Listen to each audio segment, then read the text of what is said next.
Surprise city please. Wow mbega ibintu. So guys, let me tell you, it's not the level, it's not the time.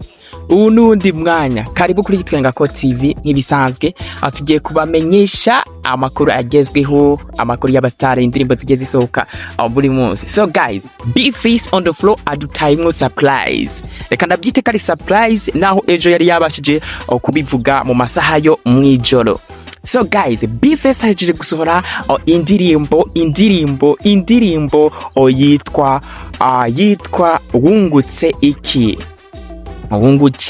Wunguciki. Guys, iyi nindirimbo yajeje gusohoka ubu nyene tuvugana guys. Ni indirimbo ubona yuko Bface hari ikintu kinini yahinduye mu miterere yiwe muko twari tumemenyereye aririmba. Ni Bface yahinduye game, yahinduye melody, yahinduye ijwi. Ibintu byose byahindutse kuri Bface. So guys, simbira kuri YouTube yiwe urabe indirimbo yise Wungutse iki.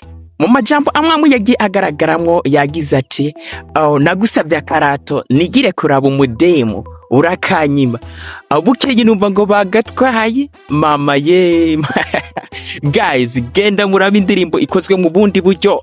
Guys, abaririmbyi bacu ntibamenyegwa. So barazi ibintu biba bigezweho pe.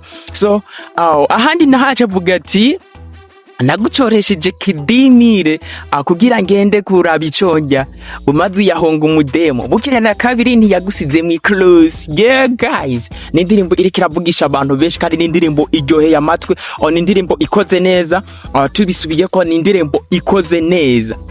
Bface yaririmba nk'uwaburewe guys. Ni indirimbo irimwo vibe, ni indirimbo imeze neza kandi harimo impanuro zikomeye ku bagenzi ba mino misi abasigaye atakintu bo gufasha bakayahonga bademo nabo bakabasiga mu close. So guys, genda mu mushigikire Bface on the floor ahejeje kuyisora ubu nyene. So video yakozwe na Landry ESB nama nabivuze ati cool up, reka tumukurire inkofero yiwe kuko yakoze ibintu vy'amateka. Naho ubona Bface abari kumwe n'abantu benshi, Bface afise abantu mwakuriye ruguru omurazi ugwagwa abafise nyine agacupa icupa murarizi arimo n'umukenke ariko aranwa kagwa nyine bari mu bantu benshi nyine ukabona batamba aho habonetse no mu video vixen yabikoze neza.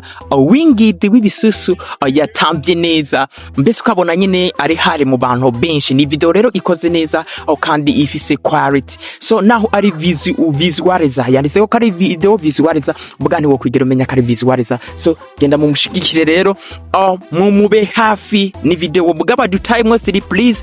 Ni video ubona ni indirimbo ubona yuko atari yabitubwiye guys. Rero ni surprise, ako niko ga surprise narinda bazaniye.